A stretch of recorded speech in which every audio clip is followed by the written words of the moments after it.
Ya, se- jadi perkenalkan nama saya Dwi Rahma Putri Zakiyah, perwakilan dari Gula Legend. Jadi di sini tim Gula Legend itu dari SMA Terpadu Daruroja yang berasal di bawah Yayasan Pondok Pesantren Daruroja. Next. Jadi dari tim Gula Legend sendiri saya tidak sendirian. Ada teman saya yang menemani yaitu Umi Azizatul Ma'rifah serta Dinda Salma Zahira. Next. Nah, kami menciptakan adanya bisnis Gula Legend ini dikarenakan banyaknya pohon kelapa yang melimpah di daerah Kabupaten Blitar. Dan juga apalagi kebutuhan pabrik kecap maupun industri lain yang membutuhkan gula kelapa itu semakin hari semakin bertambah banyak. Oleh sebab itu, kami mencoba berinovasi bagaimana caranya kita bisa menyelesaikan masalah tersebut, yaitu dengan memanfaatkan kelapa tersebut dengan membuatnya gula kelapa. Dikarenakan kebutuhan gula kelapa yang semakin banyak, kita itu juga berinovasi.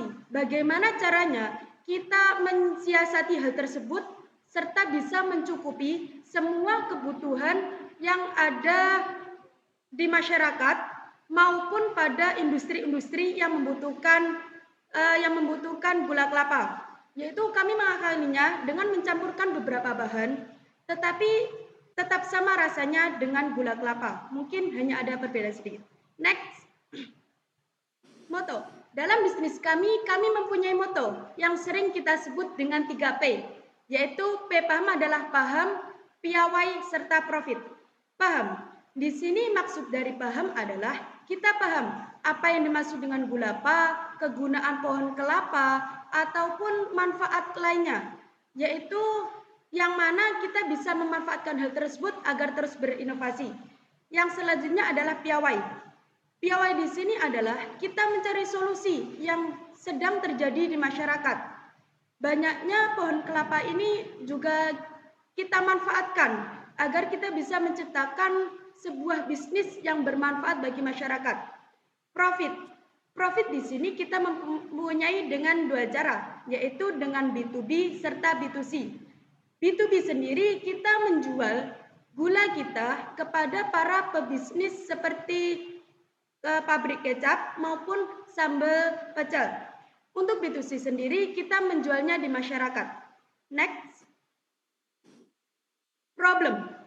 Di Indonesia, menurut data Badan Pusat Statistik, Indonesia mengimpor gula sebanyak 5,53 juta ton pada 2020. Volume ini lebih tinggi 35,44% dari tahun sebelumnya. Oleh sebab itu, kami menciptakan sebuah inovasi untuk menggantikan gula putih dengan gula merah.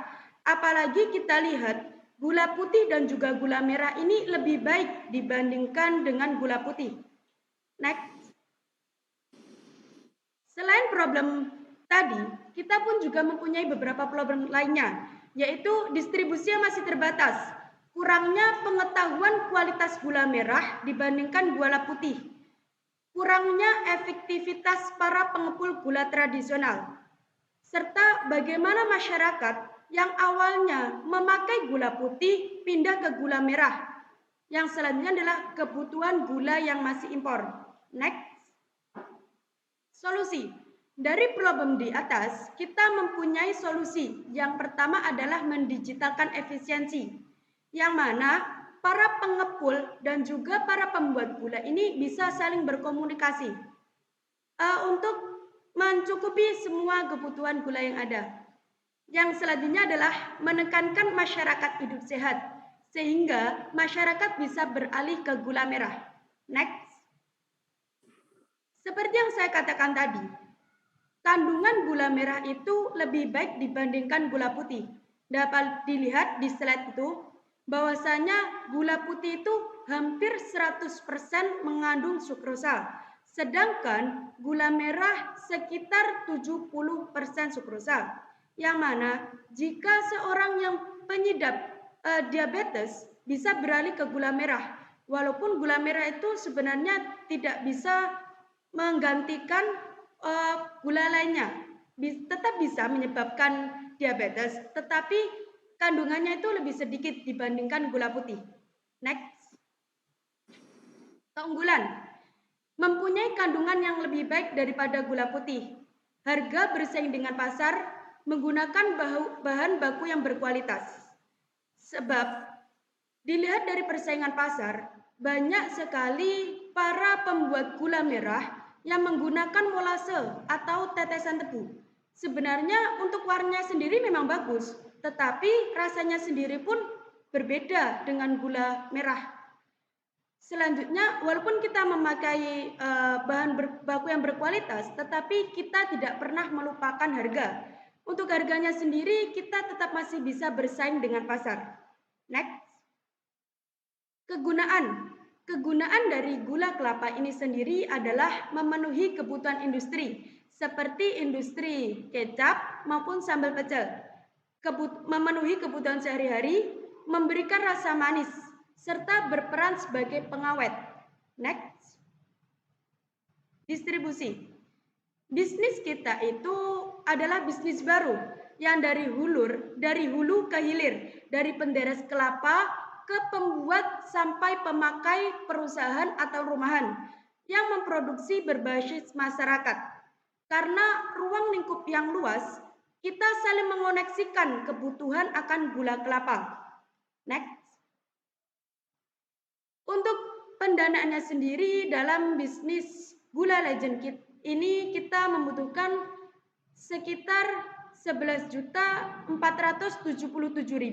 dengan rincian bahan-bahan seperti di slide, mulai dari gula putih, gula halus, gula cair, gula kelapa, serta yang lain-lainnya.